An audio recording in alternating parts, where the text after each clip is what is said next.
It's Kim and it is Weigh-In Wednesday.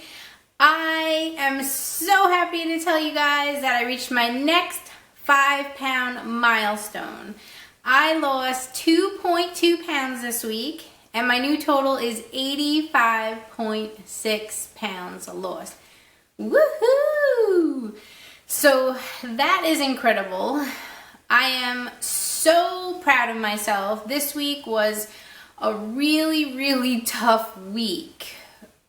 Mentally, emotionally, there was a lot going on, a lot of stressors, and something that my leader said really stuck with me this week. It's that sometimes you can't control what's going on around you, but you can control what you put in your mouth. And I really took that to heart this week. I made sure I weighed, measured, tracked every single thing, and it paid off on the scale. So I'm so happy to be to my next 5-pound milestone, 85.6. I can't believe I have less than 15 pounds to go to get to 100 pounds. So that's amazing. I gotta start thinking about my goal, like a reward for myself. I'm gonna buy myself something nice for 100 pounds or do something nice. So I'm thinking about that. And I just wanted to give you guys a quick update on my lady problems. Any men, turn it off because you don't want to be hearing about all this. But like I had said, I was bleeding. I had my period over 4 weeks this past month. The month before that, I think it was over 3 weeks, and it's just been really rough. So I went 2 weeks ago to my gynecologist, and I had a sonogram, and they found a large polyp. He then wanted to do a biopsy on my, cervix or uterus to just check and see because I had been bleeding for so long.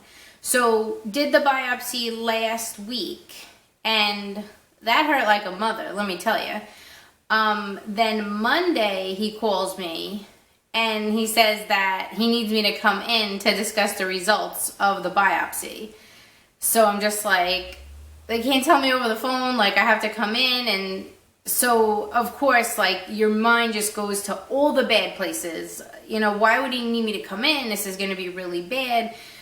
So luckily I was able to go in within the next couple of hours. Thankfully I have a good schedule where I can go. And let me tell you, those couple of hours where so many things flashed through my brain was like the scariest couple of hours. You don't know if it's going to be cancer. You don't know if it's going to be just so many things. And so I went to the appointment, I spoke to my doctor, and it turns out I have endometrial hyperplasia.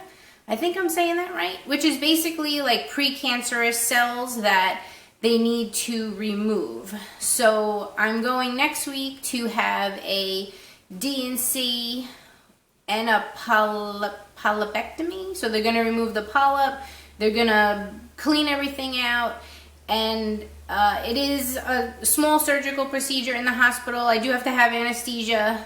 I'm hearing from a lot of women it is common.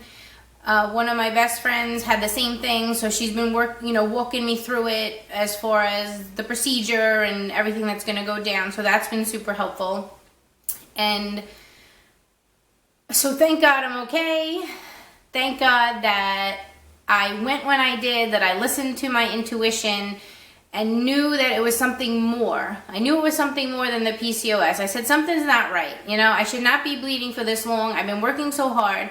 I've been losing weight. Something is more. So if you take anything from this, just always listen to your intuition. If you have that little voice telling you, go get checked out, go to the doctor, something's not right, listen, because the earlier that you catch something, the better. So I'll be having that next week. The good news is hopefully that once the polyp is removed, he said it was probably blocking the swimmers from going up there and or blocking implantation.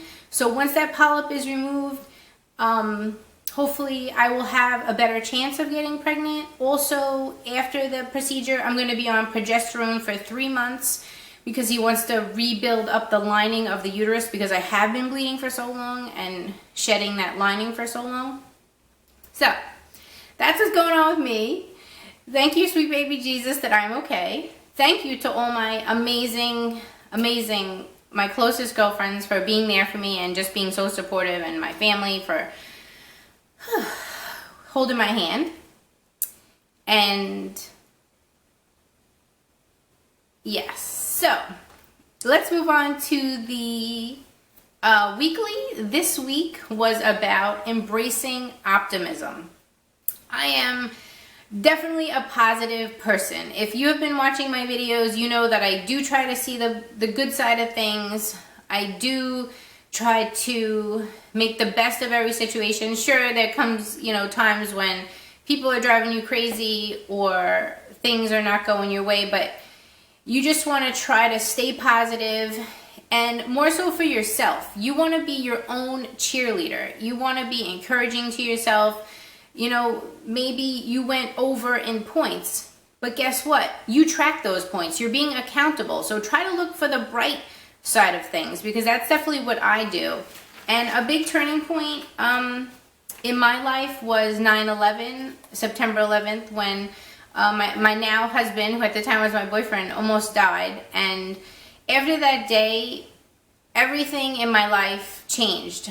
I said, the little things don't matter. Life is too short. And I live that philosophy now. We rarely fight. Like, sure, things come up, but if it's something stupid, I don't get crazy with it because life's too short. So I want to encourage you to embrace optimism, be positive about your life, about your lifestyle, about the changes that you're making, because happier people make healthier choices. And I have truly found that with myself, with the weight loss and being on program. I'm just such a happier person.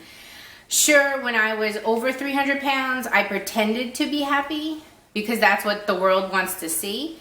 But now in my heart, I am truly, truly happy. And I want that for all of you. For anyone that is struggling, just keep working the program, keep tracking your points, and you will get there, guys. You will get there.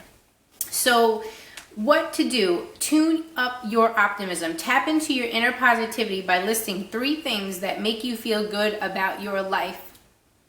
Sorry, guys, I'm just feeling very emotional today. My husband and my daughter, 1 and 2, the 2 best things that have ever happened to me in my life. And number 3 are my friends. I am beyond blessed to have such amazing, supportive, positive people in my life. And anyone that is a life drain in your life that is bringing you down, if you can, just let them go. You don't need negativity in your life. You don't need people that are going to question your program, question your choices. You need people that are going to uplift you, that are going to support you. So if you can, focus on the positive people and let go of those negative people, and it really will make a difference. So I would love to hear what 3 things make you feel good about your life. Put them down in the comments below. Take a second to reflect and feel that positive energy and what you're happy about. I hope everybody has a great week. And as always, stay fit and fabulous. Bye!